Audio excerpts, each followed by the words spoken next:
Good evening, Chicago. I'm Winter Lake at winterlake.com, streaming at QUE4.org, AM 1710.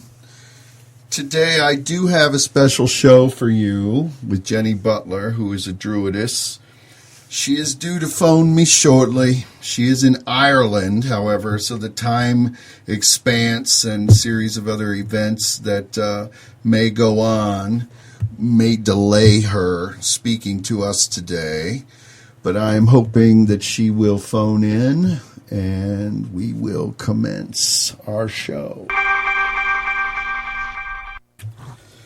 We're back. I'm Winter Lake. I have disappointing news.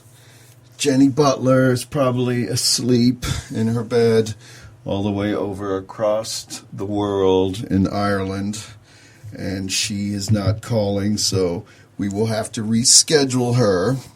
These things do happen in live radio, and I am live, and if you choose to phone me, I'm at 773-217-8344. I've had a very interesting evening. I was staying at this hotel downtown just because I wanted a break from my apartment, and I wanted to be a little closer to the studio. And I tell you, it was like one thing after another with these hauntings or some kind of things going on in that place. I must be like a chaos magnet or something, because it was just crazy all night, and I myself have not really slept much at all. But I'm feeling pretty good as the snow is coming down, and I'm looking out the window at the loop, and it's just saturated with cars, and everyone's talking about, like, Thanksgiving and all this. And I really don't care about Thanksgiving. I don't know why. Just no one really, that I even know, cares about it anymore. I think there was such a travesty with Thanksgiving as the whole United States of America is built on the genocide of these Indians and these pilgrims that came over supposedly in the name of God, that said we found the new land and we will convert the pagan. But I guess their conversion is meaning outright extermination. And also when the pilgrims arrived, they brought with them pestilence and death because they were inoculated against certain viruses and things that, the general population wasn't. But of course, that's why we celebrate Turkey Day now, as it's become widely known.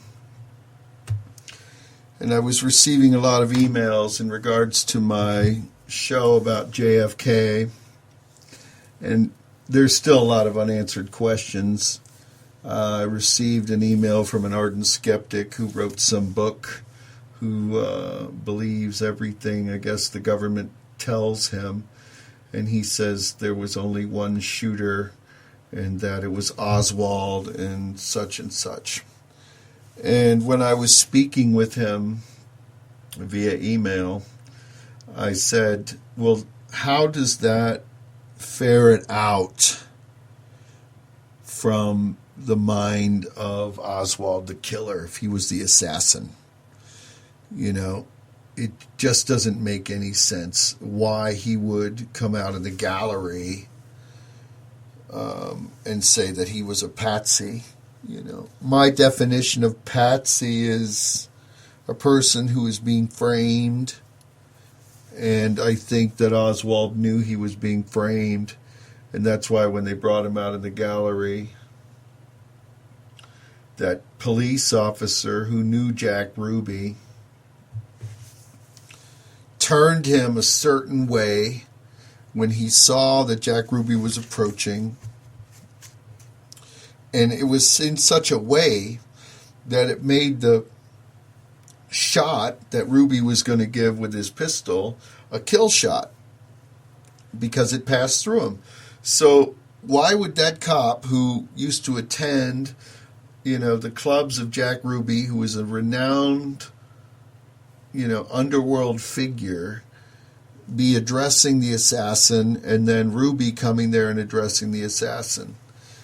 That in itself is a conspiracy.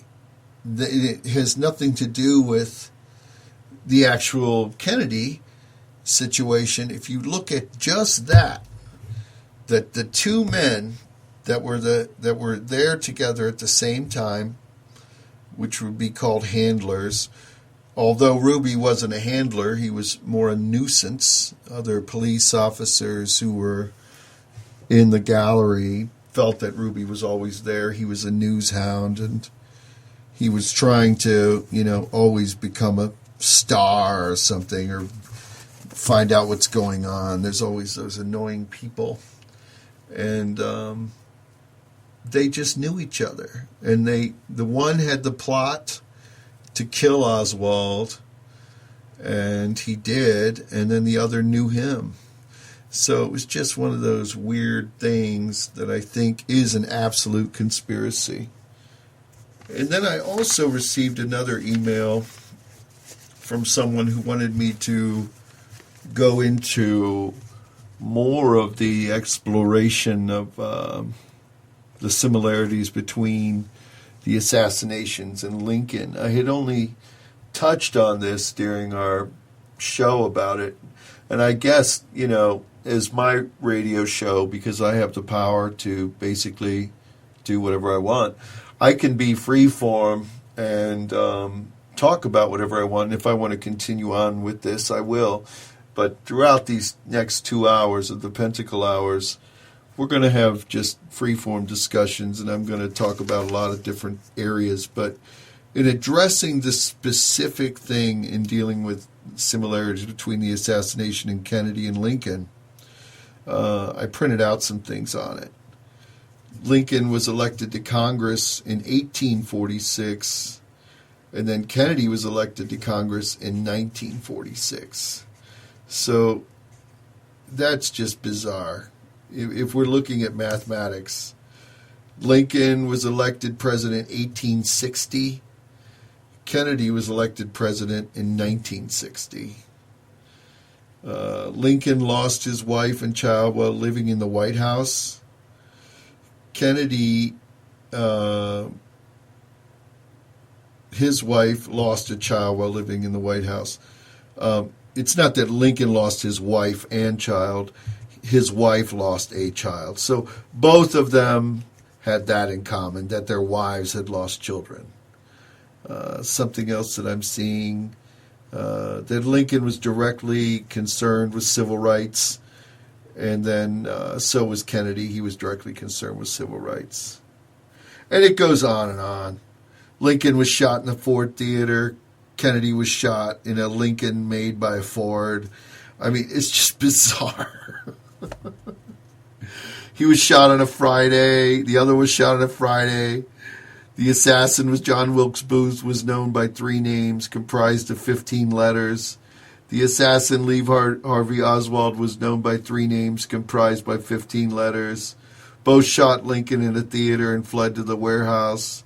Oswald shot Kennedy from a warehouse and fled to a theater. I mean, not both, but Booth. And it's just fascinating.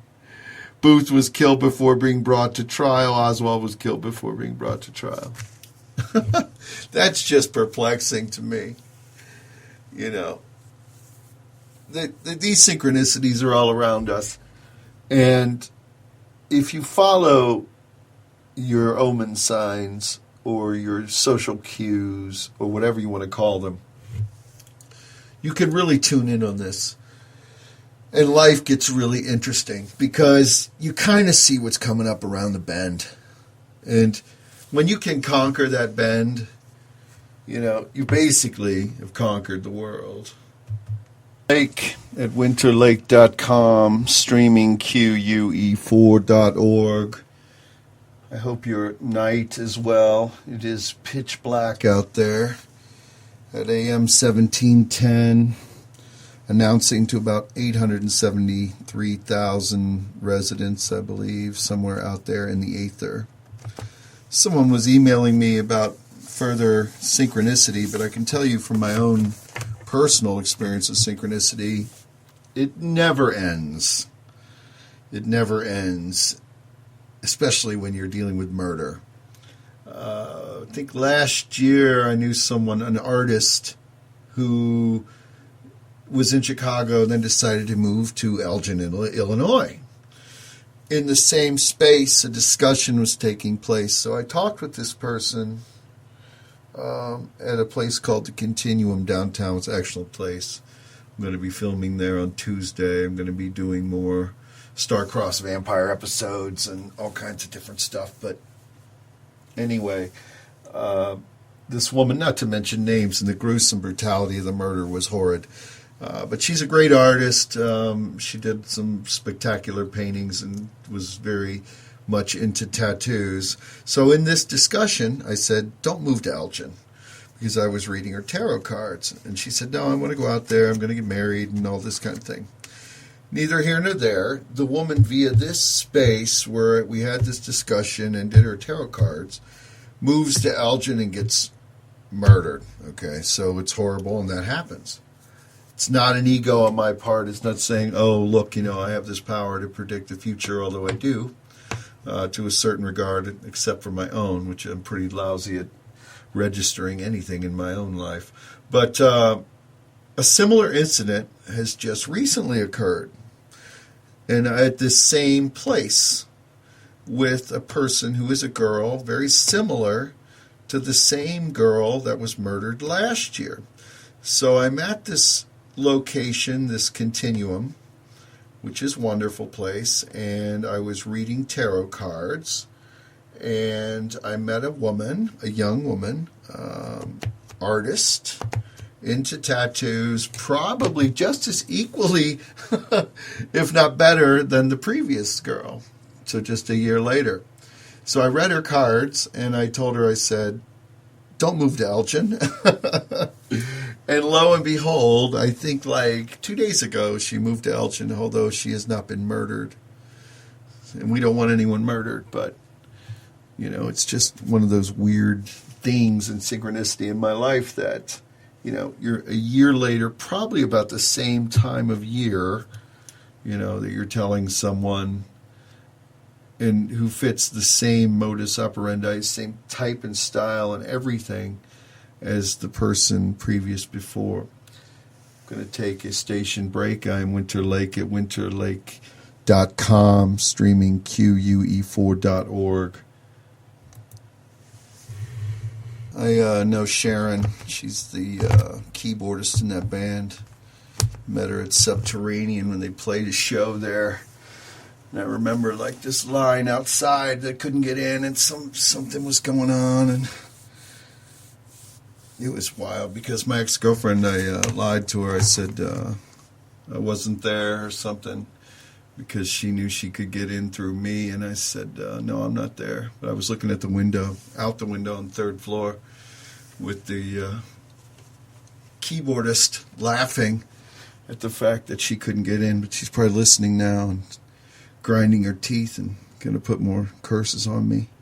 But that's the way life is sometimes, isn't it? Received another dream, which I find fascinating. This dream interpretation could be kind of foreboding. And when dealing with foreboding or evil omens, things that could be distinctly considered unlucky, and they should be avoided accordingly. This exclamation of things like, it's just my luck, or sprinkling salt, or picking up a pin and point it towards you, or crossing a knife, or actually giving anyone a knife or a sharp instrument. These are all deemed sinister imports. I think salt is more of a cleansing, but salt was used in a lot of demonic rituals, so could be very construed as making your luck very changeable to the bad side. There's also numerous insects that are tied into bad luck, and this dream contains those as well, but never kill a spider. You may hate them, and they may fester inside your house, but they are money. And if you kill a spider, you are killing your money. And it's unfortunate that many people do go around killing spiders. It's very rare to be bitten by a spider.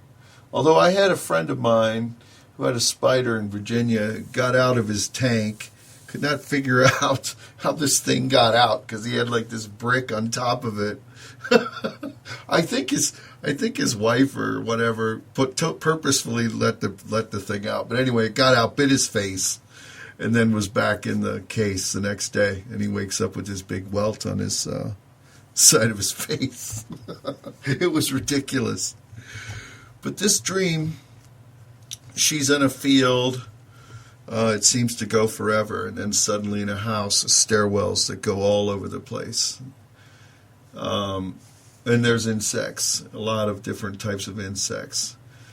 Then she is drawn to a landing that begins to crumble, and everything in the house begins to crumble around and turn to ash and a series of other things. And then she finds herself eating the bugs for no random others than to just eat the insects, according to this dream. Now, there are some obvious cues. In looking at the perspective, hearing the actual dream is kind of, redundant. Okay, it's like some bad horror movie nightmare thing. But if you look at the field, you could interpret that as a position someone is taking or some kind of journey they're going to be on. There's some kind of nervousness there. The house, or to be sudden anywhere, means that there's a sudden shift in your life, or it's coming. That there is something that is going to be coming, and if you're uncomfortable in that space, as according to this dream is, then you're shocked into some kind of existence. There's something that has pushed you there. Now, if you're seeing the insects, that can go many different ways. It seems that the dream, that the insects weren't really a threat to her. So that's kind of, pretty standard, that they might mean actually good luck. However, where the dream shifts is when things start to collapse around in the dream, when you're feeling that the landing is folding, that everything is crashing in around you. That's your life. That means that your unconscious is telling you that something has to be addressed. And if you're not addressing it, that you're just going to feel this sensation. Now, when she was in the dream, she was reaching down and trying to eat the bugs, or was eating the insects. That was trying to grasp on to old derelict things. That was trying to gain power in a powerless situation. So it seems that in looking at this dream, that the facets of some kind of transition is going to happen. That one doorway is going to close, another one is going to open, and that might be leading that person to something else. And that's pretty straightforward. I am Winter Laake at winterlake.com, streaming at QUE4.org. Break for commercial. Lake.com, streaming at QUE4.org, AM 1710. It's interesting, I was getting more emails on dreams, but I think I want to talk about bad omens for a moment. I was just also reflecting on some of the lucky and the unlucky things that one should never do, and I was kind of shocked to learn some of them that have been failed on my part, and I've actually reaped the negativity of it. Like to return, or once an errand is started, a journey, it is unlucky to go back, even if you have forgotten something of importance. All persons afflicted with frequent lapses of memory should govern themselves accordingly. It is also unlucky to wash your hands with another in a basin. Or it is also considered unlucky to take off a ring that was a gift of a deceased person, or an engagement ring once it is attached to the person's hand, whether they accept or not. Very, very interesting. I did not know that. I think I am a victim of that, but I am a vagrant, so it was ill-favored. Notoriously looking at things right now, especially society, I think that bad luck is created by people all around. They can induce it themselves. They would probably be better to try to stay more positive, and I think that they would have an ability to overcome some of these negative things. People create their own luck in a sense. But some things in fate are never a straight line, and if you're trying to maneuver the world around us, which we all do as witches or whatever we want to call ourselves, we must pay attention to those omen signs. Or we get whacked over the head with a lot of negativity, or with a death blow, which is pretty common, as supposedly we are all going to die. But I don't want to die. I don't intend to die myself, but it probably is going to happen to all of us sooner or later. But in looking at this third dream that I've received, it has to do with fire and ice. And it's rare that someone would have a dream with both fire and ice, unless they're making it up. So we're going to take this one with a grain of salt, but I'm going to go ahead and read it anyway. So I was walking down the street slicked with ice, which then turned to fire, and I found myself in my closet. And in my closet there was a body hanging that was frozen in ice. Then I felt the door to the closet, and it was hot, and smoke began to come under the door. I walked out downstairs, and I was in the fire, however it was cold.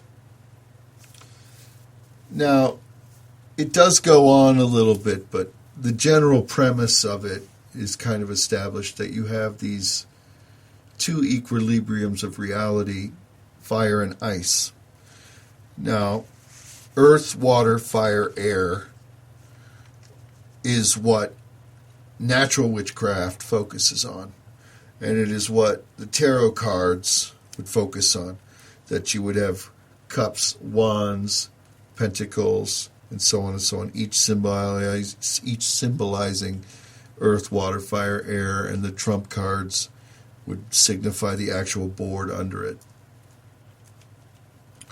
Now, this dream contains pretty much all those elements.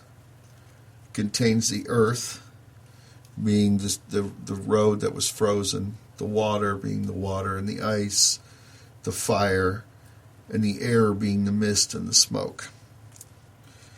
Now, the body in the closet had me kind of curious. Now, we all have our, skeletons in the closet. I really don't have any skeletons in the closet. I don't even care. I just have that kind of reality where I don't care about my closet, or, I don't know, whatever. But to look at a body in the closet from an interpretive standpoint would be symbolic of something that is being held back, that there is some kind of aching discontent, or secret, obviously secret, being held within the person, the individual. Something is being not spoken of, that they don't want to be forthright with. The body in the closet. And it's odd because it never really came addressed, that the person was able to just walk out into the fire, being symbolic of whatever, the secret being revealed, the fire being, this whole terror that the individual holds that's not real. That there is no terror in walking out from the closet. So you would almost want to say that the body and the individual obviously are one and the same. That the terror of the smoke coming under and the terror of the fire outside didn't hold anything of fear, that it could be overcome. So when the person walked out into the fire burned cold. which reveals that, okay, I have this dire secret or I have this dire anxiety over something, and it doesn't really hold any real boundary that I was able to overcome it. And I think with that, I'm going to play a little bit more music. I'm Winter Lake, winterlake.com, streaming QUE4.org, AM 1710, and receiving more dreams. And if you'd like to email me a dream, you can at wolfloki@yahoo.com. And if you'd even like to phone in, I think we have a number for that. It is 773-217-8344. Although we're getting a few prankers today. It must be the banshees are out. I don't think we have a full moon yet, do we, Jason? Do we have a full moon? No, I think we're halfway there. Do the banshees... Have you ever been in an asylum while the full moon was out? Huh? Well, considering that I've been in an asylum for more than 8 months, I would say on several occasions there was a full moon. Yeah. What was it like when the full moon would come out when you were in the asylum? Well, I'll tell you one experience in the full moon is that there was this hovering craft right outside my window, and there was this bright light shining on me, and I thought, oh, spooks, they're after me. So I embraced myself in the bathroom, which was guarded by lead walls, and I felt safe. Bizarre. I don't even know if I didn't even know they had lead walls. Well, I guess they would, right? They do use lead paint. I know that for sure. That's crazy. That makes people more crazy. If you're in an asylum and they're using lead paint and you're in a leaded wall, I mean, doesn't lead, make a person insane? If you consume it. But no, I mean, it's the exposure or something. I mean, I'm sure. Well, lead is one of the most dense substances, and it does trap a lot of interference. But yeah, I mean, I know it does. Ironically, one of my favorite films, although I don't really like the name, is Hell House, where the old owner of the place, Belasco, was held up in this room of lead, and his ghost could go and haunt the house, and then the ghost would hide in the room. He knew years before the technology through EMFs to drive him out of the abode. And so he would stay inside this leaded room, at least the ghost would. I don't know how that's probable, but it is Hollywood after all. But all of the psychics that went in to investigate him were killed one by one. And then he would use these bizarre ways of doing it, like driving stakes in their legs and things. The ghost would make things collapse out of the ceiling, similar to what's been going on around here, considering things just fall out and mics break and electrical chatter. But I think I know who's responsible for that. I'm getting to the bottom of things. Do you get to the bottom of things? I tend to. Yeah? I like to. Do you ever think anybody would ever put a spell on you, Jason? Well, not particular unless if I go against their ways. Oh, really? Go against their ways. So they have do you think that you should go with that person, that their ways reign more than your own individual will? Well, yeah. I particularly don't like stepping over other people's feet, and if it's a consequence of what I'm doing, then maybe I should change, and a consequence. We'll get the bigger picture. Interesting. So you don't think you've had anybody ever put a spell on you before? Curse or something? I don't think it'd be a curse. I don't know. No, I mean, there may be some technological things like that implant that I mentioned before. But yeah, that's bizarre. I'm not too sure what its function is. Have you tried to get it out, or you don't know what it is? The doctor just implanted it? Is that what you're saying? Well, I was a nurse. She was withdrawing blood. So the first time she tried to withdraw blood, it didn't work. And I saw a little red dot go in my arm. And then the second time, the blood draw was successful. It sounds like nanocellular technology or something. They'd probably put a GPS encoder in you, so you know where you are all the time. That's probably all it is. Considering the circumstances, it's probably benevolent. With magic, how it works or a person's intention. I don't really necessarily go out of my way on an individual basis to put spells on someone, but it does work.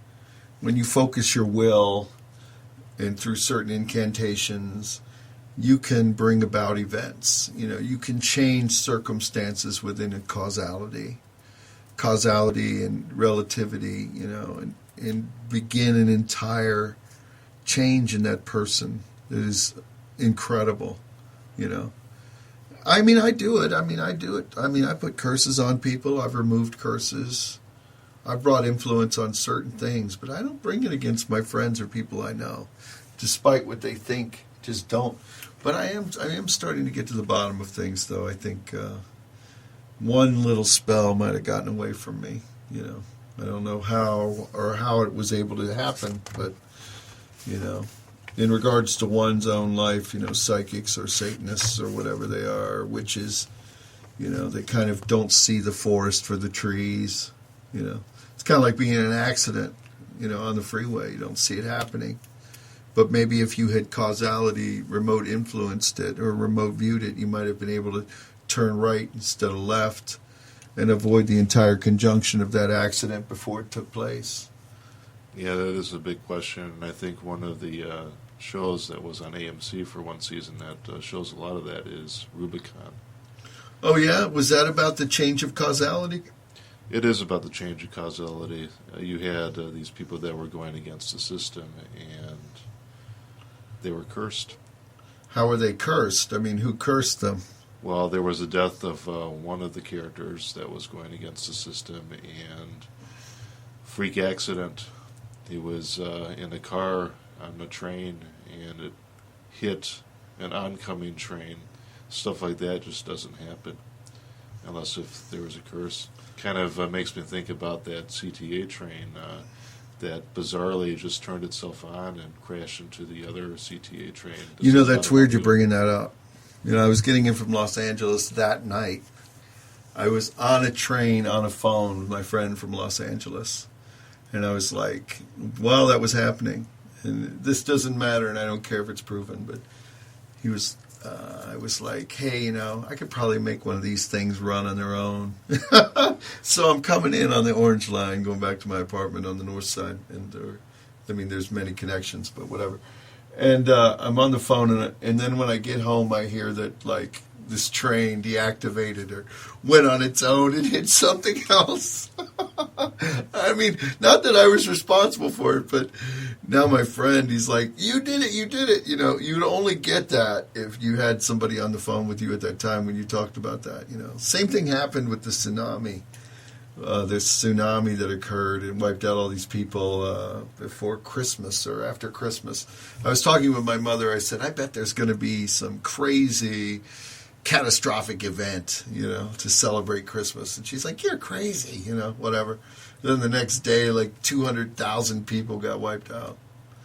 Just weird things like that.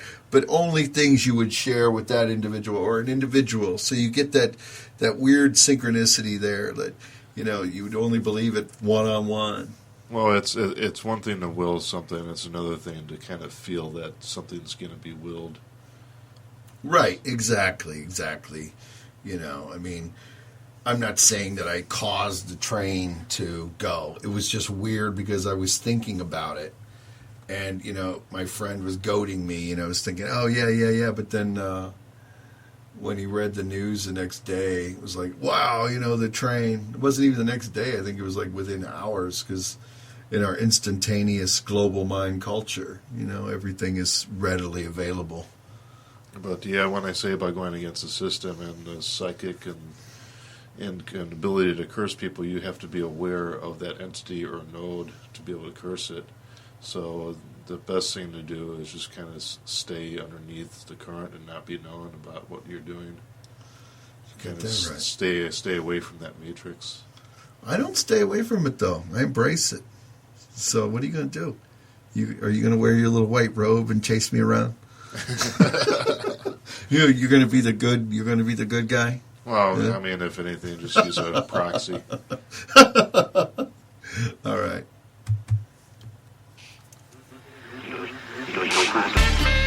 I'm Winter Lake at winterlake.com, streams QUE4.org, and receiving more emails. Probably not going to do too much more dream interpretation, but I think my guest emailed me and said she's actually asleep in her bed listening to me on the radio right now. So that's kind of interesting, isn't it? The guest that's going to be on is asleep in her bed listening to me, right, Jason? Yeah, I mean, that would, to be honest, I got here about 30 minutes ago. Oh, there you go. I took a 15-minute nap while listening. Oh, really? So you were asleep too? What is this? Everyone is falling asleep. It's only 5 o'clock in the afternoon, and I'm sedating people, Well, I tell you, I did have a dream a little while back. You did? Yeah. What was your dream? Well, I was on planet Earth, if that's no surprise to anybody. Well, okay. Now you're being facetious, but whatever. But, I was in this enclosure with windows, and there was this table. I looked down at it, and I wrote on a piece of paper to this fellow, "Where are we going?"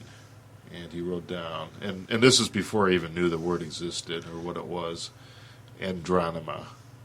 So when he wrote that down, the whole planet Earth shifted through some kind of gate. And this was your dream, huh? Yeah, and then I ended up in the Andronima system, and there were 2 suns, and I woke up after that, and I wrote down what it was that they wrote down. I looked it up and discovered that it's an actual constellation. So in your dream, but probably your subconscious could have somewhere along the line reading some cosmic book or something, it's seen that and then made a mental note of it and then played it back in your mind. So I'm just interpreting it now. I mean, well, at that point I was just reading about the reptilians, and they're not part of that system. So it actually changed my direction of research into some of the more benevolent beings that are part of the Andronima system, and the Pleiadians and all those other species that are more human-like and less reptilian-like. Did this dream begin your episodic journey into UFO reality, where you started to believe that UFOs were real, or what? Well, I would emphasize the quotes over reality, because I don't know for any certainty if this is all manufactured or not. Yeah, that's true. It's true. Well, your dream could mean that, you were lucid dreaming and possibly remote viewing without your own conscious awareness, astral travel, whatever, and you went out of yourself, went instantaneously to this other system known as Andromeda, and then when you awakened, the strain or the remote viewing aspect was gone. Then you went and immediately looked it up and researched it and found it to be real. Where you gain that information is very, lucid, surreal, unknowing. So you could have gained it from glancing at one of books or whatever, or it is something out of the unconscious that was projected through space and time.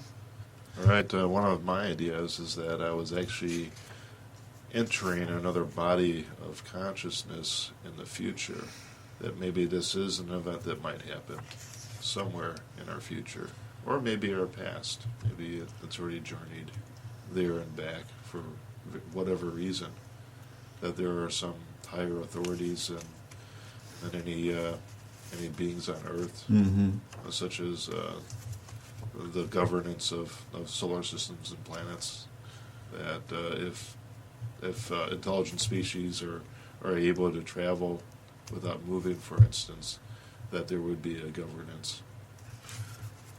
Well, that makes absolutely no sense, but that's okay. I'm just kidding. No, I mean, there's a lot of things to it. I do think you're remote viewing. I think there's a remote viewer inside you. You could probably, activate your own CTA train and get it running, Yeah, just hopefully I don't crash to another one. This other dream that I just got in my email is kind of interesting to me to interpret.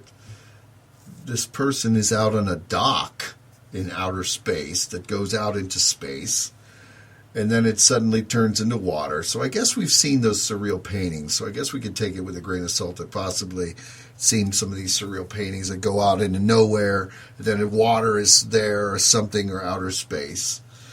This person says that there were people chasing him with ice picks that later turned into serpents, and as they approached, they went inside the person. This dream can go many ways to interpret it. Again, we have the earth, water, fire, air aspects of it, not so much fire. But we definitely have the space, time, and water and other things, elements of even metal and some other divergent things, which could be alchemic. Alchemistry is a transmutation of metal. It's a transmutation of different other things. But seeing that when these individuals approached, that their ice picks or whatever they were carrying turns into serpents, was definitely and symbolically meaning an impending threat. Now, a lot of people, whatever, dream interpreters, psychics, whatever you want to call them, never want to talk about the negative. They always want to spin some kind of thing and say, oh, it's a positive, you're being realized, or something positive is happening. My intuition on this dream means that you have many plotters, that you have a lot of problems, and they are coming at you all at once. They are coming at you all at once, and it is a perfect storm. And they are out for your blood, possibly impending lawsuits, some kind of issues with individuals, maybe, relationship problems that are multi-pronged, that, money issues, someone in your relationship is possibly broke, they can't pay their bills or their load, or you can't yourself, and you're feeling guilted by that, and so these other forces are coming at you to destroy you. Serpents, pretty standard, symbolic of evil intent. The fact that the ice picks, when they were stabbed into you, turned into snakes, or that they were snakes, means that this is not a happy homecoming, that these people are there to destroy you, or they're out for your blood. And that you absorb them means that they are definitely connected to you some way. The precipice of outer space and water, meaning you are backed up against the wall of the dock. So the dock is symbolic of being at the end of the rope. You also may have some thoughts of suicide. So I would just pull myself back from the precipice. Just concentrate on trying to pay your debts or speak with these evil intenters, although you probably despise them. If they're attorneys or some other people, or, enemies or friends with evil intent, it's better to broker some kind of arrangement than to just let things fall. If you allow things fall, you will be destroyed. Lake, winterlake.com, streaming QUE4.org. And during the break, I was discussing curses and ways to break curses. And it's very hard to do if one has been in place for a long period of time. I have removed curses for people, and I've also, as I said, put them on them. But if one wants to avoid a curse before it happens, always keep something of an accoutrement around your neck, some kind of symbol, something that is focused on your center, that you can, keep with you, and that will deflect a lot of negative bad luck. And, it's not a thing where, I've taken it off and all of a sudden I'm weak. Just keep it near you. And if you tire of it, then get a different accoutrement. This will prevent a lot of negativity from coming your way. If you're dabbling, so to speak, if you're dabbling in the world of the occult or supernatural, it's always best to keep something around your neck or keep something on your person that will deflect a curse. Do you have one of these accoutrements, Jason? No? You don't have one, do you? Oh, yeah, you do. Oh. Yeah, you said someone put a curse. Or no, you said no one's put a curse on you. No, and that was not the intention of the stone. It was just the intention of just keeping energy positively circulating through my aura. Yeah. And what is that exactly? What is that thing? It's a stone. It's 98% carbon. So it's Carbon? Yeah. That's not healthy. That's No. like being in the lead room. What is wrong with you? Being in that lead room is deathly to your health, and now you're carrying some carbon thing. You know, are you from Mars? I mean, Yeah, maybe I'm just a different species. yeah. What did we say that was? I think we called it hyper alien, or no? What was that? Hydro? No, it was. Yeah. It was, yeah, no. Yeah. Hybrid. yeah, an alien hybrid. Only an alien hybrid would have some kind of like charcoal thing around their neck, you know? I mean, it's not healthy. Well, All that lead and stuff's going to get in your bloodstream. You know, it'll go through your skin, you know, whatever. No, it's copper. Yeah. Copper on it. Oh, it's copper? Yeah, there's Oh, no I see. lead. I don't know. No lead there. I mean, it could get cancer or something. Although there is stuff that prevent cancer, too. Like, you know, certain stones. I don't know what the word is escaping me, but if you have like a certain stone, like on your finger or something, it regulates your energy force, you know, and keeps everything circulating correctly. I think that stuff works. I think it's an untapped power. I'm sure there could be a science behind it. You know, science one day is going to come out and say, wow, there is something to these magnetisms, or wearing this certain thing regulates your system a certain way. You know, it purifies you. I think it's going to happen. I mean, it's a lot also with like what used to be considered science fiction is now like science fact. Oh, very much so, and a lot of the new science is going into the perception, the conscious perception, and how that has an effect on reality. Yeah, I think so, and I think it's going to continue on. That the trudging of science is going to be digging more, and hence that's what occult is. Occult is secret. It means wisdom. It means some untapped power, and I think that through that journey, science is slowly going to reveal more and more. Like wearing an accoutrement, you know, center to chakra, even if you believe in a chakra, that would condone all your forces into one area, you know, and give you, you know, more energy, more strength, more vitality, more youth, you know, things you pray to Satan for all the time. I don't know that I pray to Satan. Or Hecate or Odin, you know. It's an Odin hour day, I think, with the snow and Loki, you know. Well, the only Odin that I know is it's a Windows library package for the defunct IBM OS2. So if you wanted to run Windows on an OS2 pre-1995 computer, the package software is called Odin, O-D-I-N. Oh, it is? Yeah. Oh, Odin? It Yeah. sounds like a virus. In 1992? Is that when? Well, that's when Microsoft split with IBM, and IBM developed OS2 on their own. And so you really are a tech person. I mean, you really know your gear. I mean, you were like predated everyone. You must have been one of those guys in your room with like on a plastic mat or something, rolling around on the floor. Lots of computer parts. Wow! I mean, look at my office today. I know that office is amazing. You've got so much stuff in there. You're like building bombs or something. I shouldn't say that on the radio.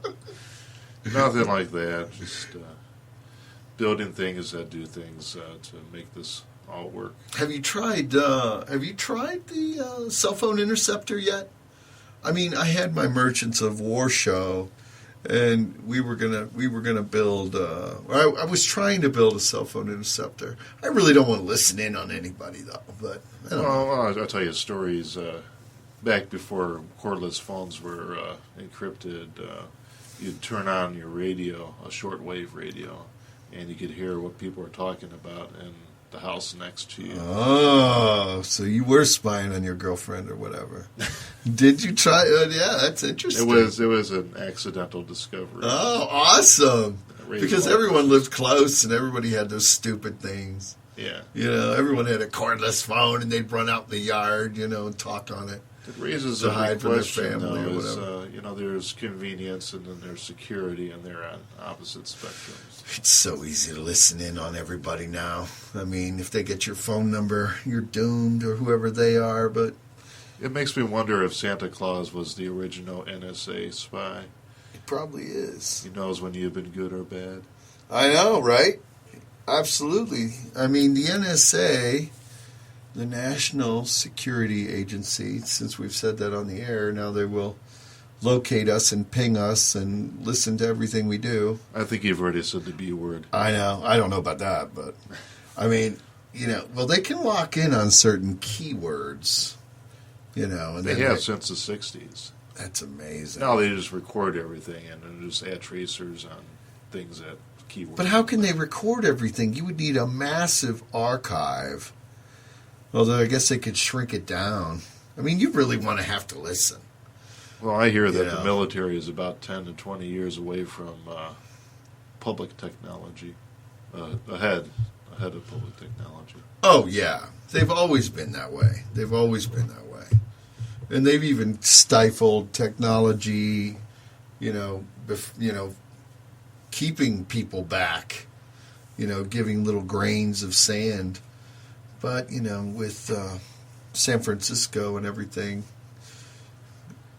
Just the day before 9/11, I think it was Dick Cheney. No, it was Donald Rumsfeld that went public, or it was during a discussion he was being questioned about $1 trillion unaccounted for in the defense budget during a Pentagon hearing. And then all that was just everybody got distracted from that the next day when the attacks happened. Interesting. So I guess that went to Silicon Valley. Well, No, it didn't. their own Silicon Valley. Their own Silicon Valley. So you think they... All these underground cities. Well, I heard about the Denver airport. That's why I never flew. I told my one friend never to fly through Denver because it's like an alien enclave or something. People get snatched from the Denver airport. I don't know if that's true, though. Well, did you look at any of those paintings in the walls, those murals? I have never been there because I don't want to get snatched. They probably already snatched me, though, didn't they? And so I probably got Maybe they replaced a your long soul. time ago. Yeah, Snatched your but soul, no, you- what are those murals about the burning children and all this? Yeah, Yeah, it's- and the devil horse up front. What the heck is that? I guess I'm gonna welcome to the Denver airport. Here's the devil horse. it's probably modern interpretations of the end times in the Bible, related to what their self-fulfilling prophecies are. And they certainly belong to welcome you at an airport when you are on an aircraft. Oh yeah, So- most people that look at those paintings where you just see a bunch of kids with blue eyes. It looks like little demon elves. They don't even look like children. I don't even know what that is. Yeah, I mean, I don't know what is. welcome with these to blue Denver. Eyes, We're these blue gonna- eyes, blonde hair. I mean, have we been taken captive by the Nazis? I don't know. The I mean, that was CIA. just but I mean, the Denver enclave, they went way over budget when they built the thing. There's rumors there's some kind of hardened facility underneath, and then they've been debunked, where they open it up and it just shows conveyors and luggage or whatever. It could be all smoke and mirrors. I mean, I don't know. I mean, it could also be some kind of secret ops. I mean, there's a lot of stuff that goes on at airports. It'd be a perfect place to hide stuff, because really you're going to have a lot of noise, or you're going to have issues occur. I mean, hide it right out in the open or in a public space. It makes sense. Well, if there are people that could look into the future, and what if there is some truth that would just be absolutely devastating to our population? Would they keep that from us? I don't know. I mean, And the big truth plans. is true. One man's truth is another man's lie or deception. It's just, it's so random. But unless the truth was something that could absolutely affect humanity on its whole scale, But I mean, there's definitely some deception going on, obviously, all around us. I don't know. But I am Winter Lake, winterlake.com, streaming QUE4.org. And we have reached the end of the Pentacle-Hours, and I will be back here tomorrow. And my elusive guest can go back to sleep now. And I think when the rest does come, dream, it'll be for the best.